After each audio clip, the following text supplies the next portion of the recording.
Dinlarimiz ilk davlatchilik ya'ni tuzilmalari va madaniyatlarimiz haqida gaplashadiganmiz.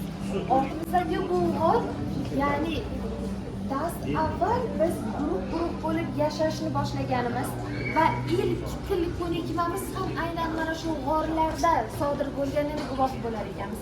Qanday yuzaga keldi?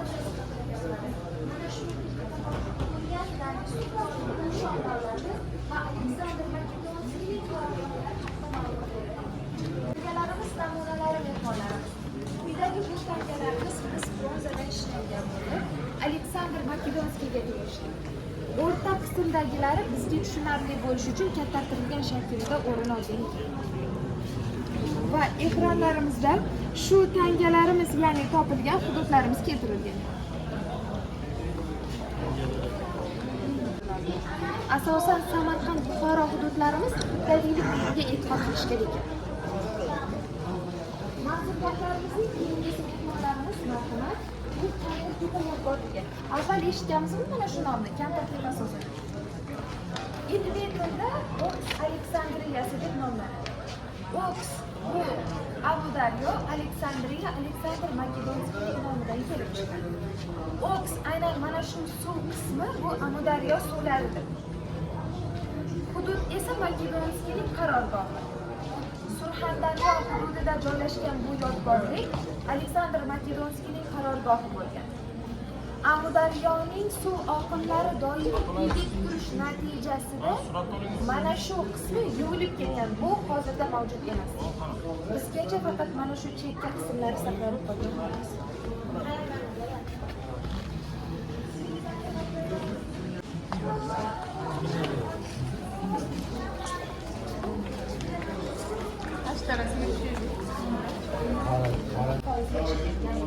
Bu markazlashgan davlat san'ati. Yuqorida shu hududimizda topilgan tangalar keltirildi. Bu tangalar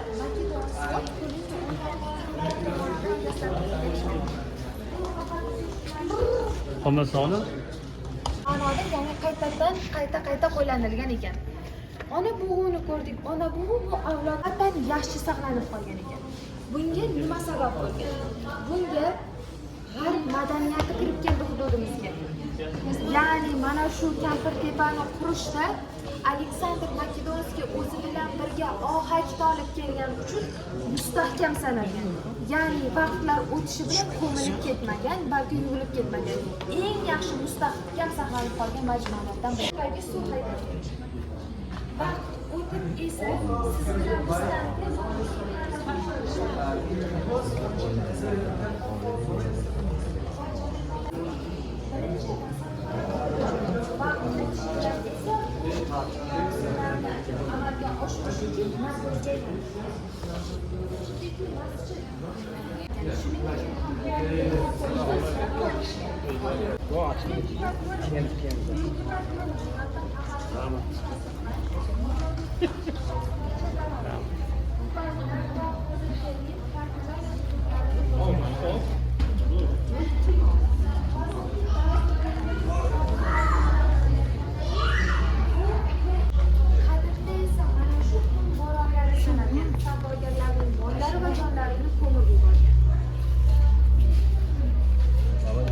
chap tarafimizda so'q libosi keltirilgan mehmonlarimiz so'q libosi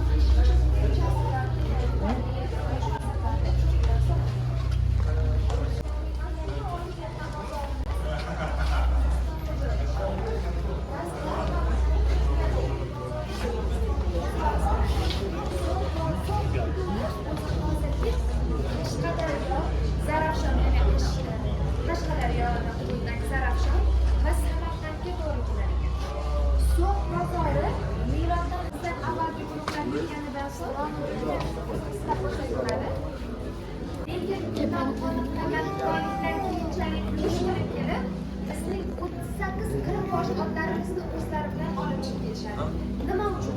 Chunki bizning otlarimiz baland bo'yli, kuchli bo'lgan. Xitoyning otlari esa past bo'yli, bo'yni otlar kabi. Ya'ni ipak tayyorlanish bosqichi yoritib berilgan.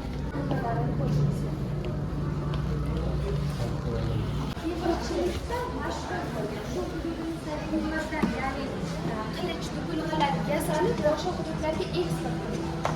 Bu yerda esa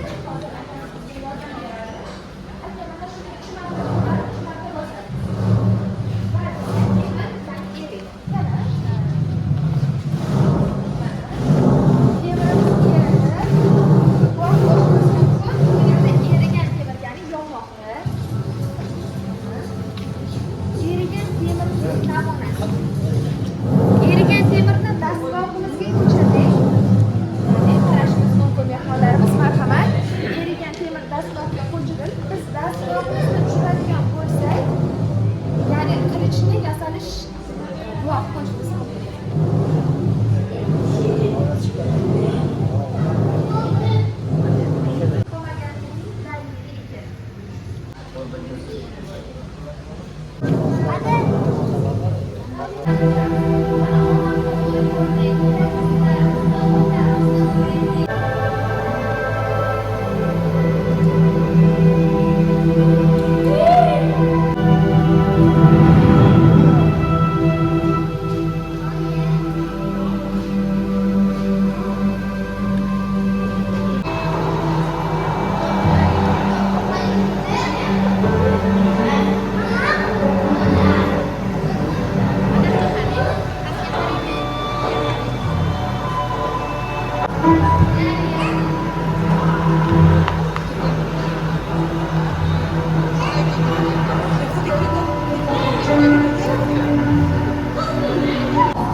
bo'lib, hozirgacha eng yaxshi saqlanib qolgan turlaridan biri ekan. Maxfiy bu birinchi vazifalaridan biri sultonlarning ayol qizlarini bir hududdan ikkinchi hududga ko'chirishda foydalanilgan. Yo bo'lmasa asosiysi kisvalarni, ya'ni Ka'batullohning yopinchig'ini. Ka'batulloh yopinchig'i birinchi bo'lib Yamanda tikilgan. Yamandan Arabistonga olib o'tish uchun masofa uzoq bo'lgan. Mana shu kabi, ya'ni kisva zambil matoning ichiga solingan, tuyaga yuklangan, tuya orqali olib o'tilgan. Xulofai Roshidiylarning ismlari yozilgan, ya'ni Abu Bakr, Umar, Usmon, Ali kabi ismlar yozilgan ekan. Baqara surasining oyatal kursiylar ham o'rin olgan. Mana bu yerda ko'rishingiz mumkin. Va kalimalar bilan bezak berilgan. Oltin tilladan, ya'ni tikilgan ekan mana shu naqshlar. Maqomiy biroz. Bu esa bas avval mana shu zambil matoning ichida saqlanadi. Makkaga birinchi va xayriyadan olib kelindi. Mana bularni deb bu maktublarimiz bizdagi nusxa faqat. Haqiqiylari Makkada saqlanadi. Ortimizda esa kisva parchalari keltirilgan mehmonlarimiz. Kisvalar birinchi rangli bo'lgan. Arabistonga So'g'lar oilasi kelganidan so'ng u qora rangga o'zgartirilgan ekan. Mana shu majmua birinchi bo'lib kutubxona vazifasida ish boshlagan. Bir oz vaqtdan so'ng akademiya holatiga keltirilgan va mana shu majmuada bizning olimamiz Al-Xorazmiy rektorlik vazifasida o'z ish faoliyatlarini olib borganlar. O'rta markazda akademiya va kutubxona joylashgan. Chetki qismlarida o'quv xonalari va aholi yashash punktlari keltirilgan. Mana agarda suv sathi mana shu yerlarga keladigan bo'lsa, demak keyingi yil qurg'oqchilik bo'ladi deb soliqlar pasaytirilgan va zaxiralar yig'ilgan. Agarda suv sathi biroz yuqorilab mana shu yerlarga keladigan bo'lsa, demak keyingi yil sernamgarchilik bo'ladi deb soliqlar oshirilgan.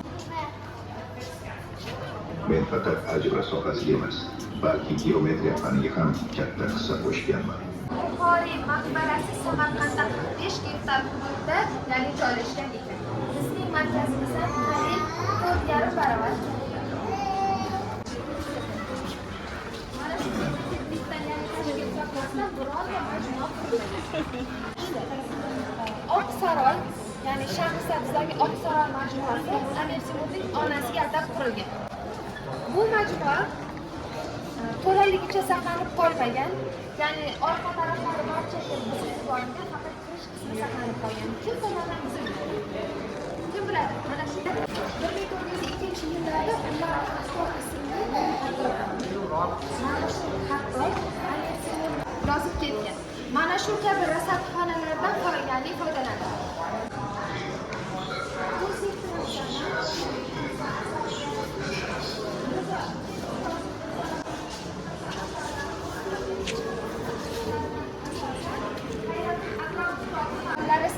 Ayollari bo'lgan. Mana shu libos haqiqiy emas, balki 15-asrda yonlar, ya'ni huzurlariga kelgan tarixchilarning vasfnomalaridan foydalanilgan holda tikilgan ekan. Juda 5 kishi va kimlar yashaganligi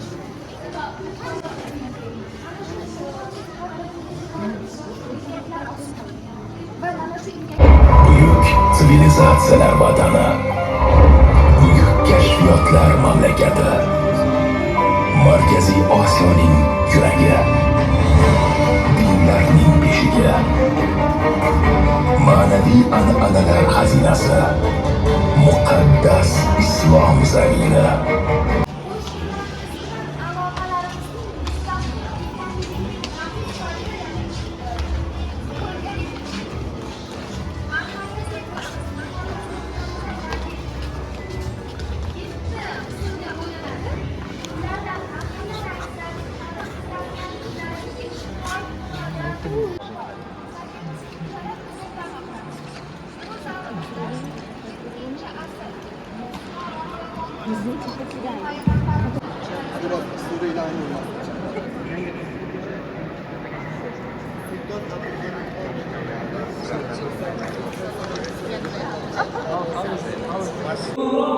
بسم